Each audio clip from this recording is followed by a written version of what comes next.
बिस्मिल्लाहिर्रहमानिर्रहीम। हमने solar system को डिटेल से देखा था, सोलर सिस्टम को अच्छे तरीके से समझ लिया था। अब हम आते हैं ज़मीन की तरफ। ज़मीन से फिर जाएंगे चाँद पर। ठीक है, ये सामने आपको किस चीज़ की तस्वीर नज़र आ रही है? ऑरेंज है, संतरा। ठीक है, और ये क्या है? इसका छिलका। ये छिलका क्यों? ये छिलका इसकी हिफाजत कर रहा है। जब छिलका उतार के आप रख देंगे तो ये ख़राब हो जाएगा। ठीक है, बिल्कुल इसी तरह हमारी ज़मीन का भी एक ग़िलाफ़ है। जिस तरह ऑरेंज के ऊपर छिलका आपने देखा, इस तरह हमारी ज़मीन के ऊपर भी एक गैसों का ग़िलाफ़ है। किस चीज़ का? गैसों का ग़िलाफ़ है जो हमारी हिफाजत करता है। अच्छा, उसमें नाइट्रोजन की मिक़दार जो है वो 78%, ऑक्सीजन की 21% और बाकी 1% जो है वो अदर गैसेस हैं। अदर गैसेस में कार्बन डाइऑक्साइड है, आर्गन है, हाइड्रोजन है, हीलियम है, नाइट्रस ऑक्साइड है, वेपर्स हैं। वेपर्स क्या होते हैं? पानी के बुखारात। ठीक है, ये भी हमारे एटमॉस्फेयर का हिस्सा है। Earth's atmosphere is made of a mixture of gases called air. क्या कहते हैं उसे हम? एयर। जब भी अब हम इस्तेमाल करेंगे तो आपके जहन में आ जाना चाहिए कि एयर से मुराद नाइट्रोजन, ऑक्सीजन, कार्बन डाइऑक्साइड और ये मुख्तलिफ किस्म की गैसें, वेपर्स, ये हैं। ठीक है। अच्छा जी, ये देखें, हमने इसको दरमियान से काटा तो हमें ये नज़र आ रहा है कि अंदर इसके ये रस भरा हुआ है और ये जो हम खाते हैं। ठीक है, और इसके बाहर ये इसका ग़िलाफ़ है, ये इसका छिलका है जो इसकी हिफाजत करता है। ज़मीन का फटा हुआ ऐसा हाफ स्फीयर है। ठीक है, तो उसके ऊपर गैसों की मुख्तलिफ परतें हैं, मुख्तलिफ लेयर्स हैं। वो टोटल कितनी हैं? 5 हैं।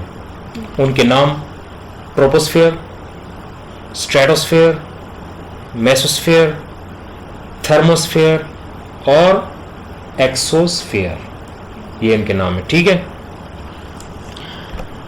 अब हम तफसील से देखते हैं इनको। ये है ज़मीन का सी लेवल, सतह समंदर। ठीक है, जो पहली परत है, पहली लेयर है, उसे कहते हैं ट्रोपोस्फेयर। क्या कहते हैं? ट्रोपोस्फेयर। ये नाम अगर अभी आपको याद नहीं भी हो रहे, सिर्फ आपने समझना है कि क्या है, असल में हो क्या रहा है, समझना है आपने। ठीक है, नाम भी आपको याद हो जाएंगे फिर। ट्रोपोस्फेयर हमारे ज़मीन के सतह समंदर से शुरू हो जाता है, जहां हम रहते हैं वहां से शुरू हो जाता है और तकरीबन 10 किलोमीटर तक जाता है। 10 किलोमीटर तक इस परत को, इस लेयर को हम कहेंगे ट्रोपोस्फेयर। ठीक है, यहां क्या होता है? जैसे जैसे हम सतह समंदर से ऊपर जाते हैं, सतह समंदर से जैसे जैसे हम ऊपर जाते हैं, टेम्परेचर डिक्रीजेस, दर्जा हरारत जो है वो कम होता जाता है। ठीक है, और इसी लेयर के अंदर, इसी परत के अंदर जो है वो मौसमियाती तब्दीलियां होती हैं। बादल बनते हैं, जलाबारी, बारिश, तूफ़ान, वो ज़्यादातर ट्रोपोस्फेयर के अंदर होते हैं। ठीक है। अच्छा, एक चीज़ आपने याद रखनी है कि टेम्परेचर जो है, जैसे ही हम ऊपर जाते हैं इस लेयर में, तो टेम्परेचर कम होता है। ठीक है, तकरीबन 10 किलोमीटर के बाद दूसरी लेयर शुरू होती है स्ट्रेटोस्फेयर की, जो कि 50 किलोमीटर तक। अच्छा, ये तकरीबन का लफ्ज़ मैं इस्तेमाल कर रहा हूँ, ये 50 का मतलब 50 ही नहीं है। ठीक है, ऊपर नीचे हो सकता है। स्ट्रेटोस्फेयर के अंदर ओजोन लेयर है, ओजोन लेयर। हाँ, अच्छा, एक चीज़ आपने याद रखनी है कि जैसे जैसे इसमें स्ट्रेटोस्फेयर में हम ऊपर जाएंगे तो टेम्परेचर इंक्रीजेस, बढ़ता है, टेम्परेचर बढ़ता है, दर्जा हरारत बढ़ता है। और ये लेयर करती क्या है? Protection from UV, ultraviolet rays जो सूरज से आ रही होती हैं, ये उनको ब्लॉक कर देती है, हम तक नहीं पहुंचने देती। अगर हम तक पहुंच जाएं वो, तो वो बहुत ज़्यादा ख़तरनाक होती हैं, हमारी जिल्द के लिए बहुत ज़्यादा ख़तरनाक होती हैं, हमारी बीनाई के लिए, आंखों के लिए वो बहुत ज़्यादा ख़तरनाक, उस जिल्द का कैंसर वगैरह भी उनसे लग सकता है। ठीक है, तो ये अल्लाह ताला की कुदरत कि उसने कितना ज़बरदस्त निज़ाम बनाया हमारी ज़मीन, हमारे रहने के लिए हमारी ज़मीन के ऊपर एक गिलाफ चढ़ा के रखा हुआ है। ठीक है, ओजोन लेयर। अच्छा, इसमें स्ट्रेटोस्फेयर में आमतौर पर जो जहाज़ उड़ते हैं वो इसी लेयर के अंदर उड़ते हैं। इस नीचे में इसलिए नहीं कि यहाँ पे बादल वगैरह और मौसमियाती तब्दीलियाँ होती रहती हैं, तो उनसे ऊपर, बादलों से ऊपर रहते हैं ताकि कम से कम टर्बुलेंस का सामना करना पड़े। ठीक है, ठीक है। दूसरी लेयर में हमने देखा टेम्परेचर कम होता है, और ये लेयर करती क्या है, यूवी से, अल्ट्रावायलेट रेज से हमारी प्रोटेक्शन, हमारी हिफाजत करती है। ठीक है, ओजोन लेयर भी इसी के अंदर है। तीसरे नंबर पर है मेसोस्फेयर। मेसोस्फेयर में फिर टेम्परेचर डिक्रीज होता है, कम होता है। जैसे जैसे हम ऊपर जाते हैं, ये देखें, जैसे जैसे हम ऊपर जाते हैं क्या होता है, टेम्परेचर डिक्रीजेस, टेम्परेचर कम होता है फिर। और मोस्ट मेटीरियल्स बर्न अप, इसके अंदर जो कायनात के अंदर जो डेब्रीज, जो मलबा, जो बाकियात हैं सियारों की, वो ग्रेविटी की वजह से ज़मीन की तरफ आ रही होती हैं, तो इस लेयर के अंदर वो जलकर भस्म हो जाती हैं, राख हो जाती हैं। और अगर वो ना जलें और सीधा हम तक पहुँचें तो क्या हो, हमारे बहुत ज़्यादा तबाही मचाएं। ठीक है, इस परत के अंदर, इस लेयर के अंदर वो, इस लेयर के अंदर वो जल के राख हो जाती हैं। उसके बाद शुरू होती है थर्मोस्फेयर। थर्मोस्फेयर में क्या होता है, अगेन यहां देखो, जैसे हम ऊपर जाते हैं टेम्परेचर इंक्रीजेस, दोबारा इंक्रीज होता है। और ये लेयर करती क्या है, protection from high energy X rays and UV, ultraviolet और हाई एनर्जी एक्स रेज जो कि बहुत बहुत ज़्यादा ख़तरनाक हैं हमारे लिए, उनसे हिफाजत करती है, उनको ब्लॉक कर देती है। अच्छा, आप एक चीज़ नोट करें, जैसे ही हम सतह समंदर से ऊपर जाएंगे तो टेम्परेचर डिक्रीज होना चाहिए उसूलन। ठीक है, उसकी वजह भी आगे मैं समझाऊंगा।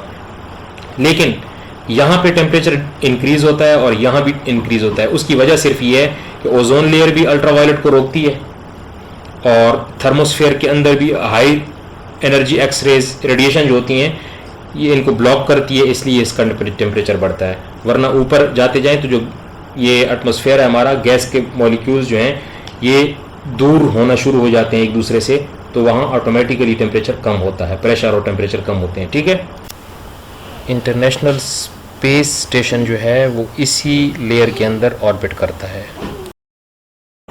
जिसमें एस्ट्रोनॉट्स मुख्तलिफ तजर्बे करते हैं। खलाबाज वो इसी लेयर के अंदर ज़मीन के गिर्द ऑर्बिट कर रहा है।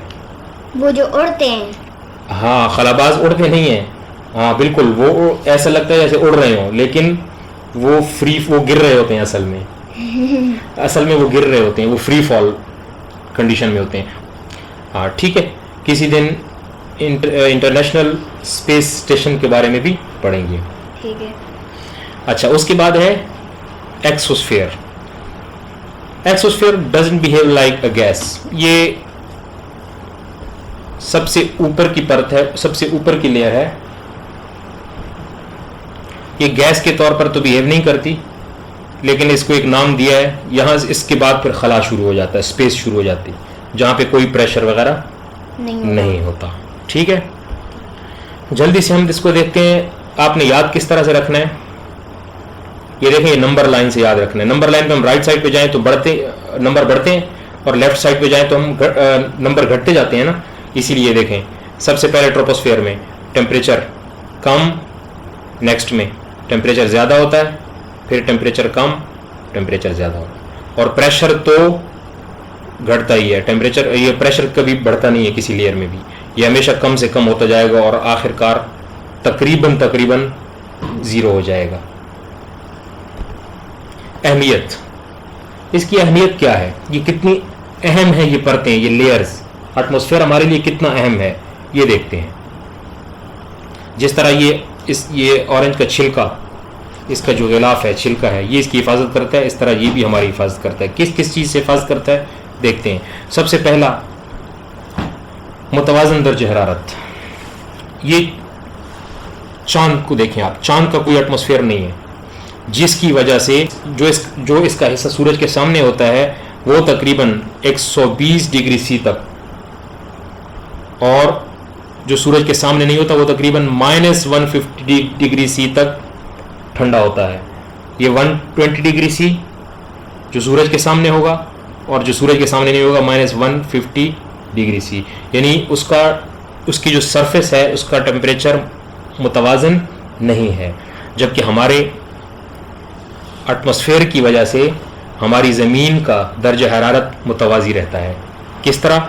ग्रीन हाउस इफेक्ट की वजह से। ग्रीन हाउस गैसेज हैं nitrous oxide, carbon dioxide, methane और वेपर्स वगैरह। ये क्या करते हैं, सूरज से जो रेडिएशंस आती हैं उन रेडिएशंस को अपने अंदर जज़ब कर लेते हैं, और जो हिस्सा सूरज के सामने नहीं होता ज़मीन का, दूसरा हिस्सा, उसका टेम्परेचर भी बिल्कुल मुतवाज़न रखते हैं, न ज़्यादा गर्मी न ज़्यादा सर्दी। हाँ, अच्छा जी।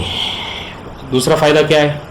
मौसम, तूफ़ान, बारिश, बर्फ़बारी, ये एटमॉस्फेयर की वजह से ही होते हैं।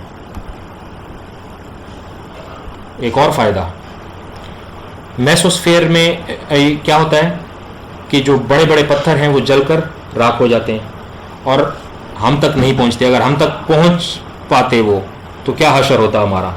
सोचा कभी? ये हज़ारों लाखों की तादाद में नीचे गिर रहे होते हैं और इसमें जलकर राख हो जाते हैं, और वो हम तक नहीं पहुंचते, सिर्फ राख बन जाती है उनकी। ठीक है, अगर हम तक डायरेक्ट पहुंचते तो हमारा हाल बहुत बुरा होना था। अच्छा, from high energy radiation, thermosphere X rays को और ओजोन लेयर जो है स्ट्रेटोस्फेयर, ये अल्ट्रा वायलेट को अपने अंदर जज़ब करके ब्लॉक कर देती है, हम तक नहीं पहुंचने देती। अच्छा, इसके बाद है हेयरिंग एबिलिटी। हम जो आवाज़ सुनते हैं ये किस वजह से है? ये इस एटमॉस्फेयर की वजह से ही है। अगर ये एटमॉस्फेयर ना हो, एयर ना हो, तो हम आवाज़ सुन ही ना पाएँ। ये देखें, ये आवाज़ जो है ये भी मौजों की सूरत सफ़र करती है और उसको किसी वास्ते की ज़रूरत होती है। ठीक है, और हमारे ये जो सुनने की अहलियत है ये हवा की वजह से ही है। अगर हवा को ख़त्म कर दिया जाए, वैक्यूम बन जाए, खला बन जाए, तो हम कोई आवाज़ भी ना सुन सकें। प्लांट ग्रोथ, पौधों की नशोनुमा। नाइट्रोजन जो है वो पौधों की नशोनुमा की ज़रूरी है। ठीक है, नाइट्रोजन पौधों की नशोनुमा के लिए ज़रूरी है। अच्छा, कार्बन डाइऑक्साइड फोटोसिंथेसिस, पौधों के अमल, जो फोटोसिंथेसिस का अमल होता है उसके लिए ज़रूरी है। कार्बन डाइऑक्साइड जज़ब करते हैं और ऑक्सीजन खारिज करते हैं। ये क्या नज़र आ रहा है आपको? लंग्स, फेफड़े। हाँ, लंग्स, फेफड़े, गुड। लंग्स के ज़रिए हम क्या करते हैं? ऑक्सीजन। हाँ, ऑक्सीजन इनहेल करते हैं, गुड। ऑक्सीजन हमारे सांस लेने के लिए ज़रूरी है। ऑक्सीजन के बगैर इंसान ज़िंदा नहीं रह सकता। कंबस्शन, आग। ऑक्सीजन ना हो तो आग भी नहीं जल सकती। हम जो आग जलाते हैं, हमारी ज़रूरत है आग जलाना, तो ये ऑक्सीजन के बगैर मुमकिन नहीं था। ऑक्सीजन खुद नहीं जलती लेकिन जलने में मदद करती है। बस बहुत हो गया।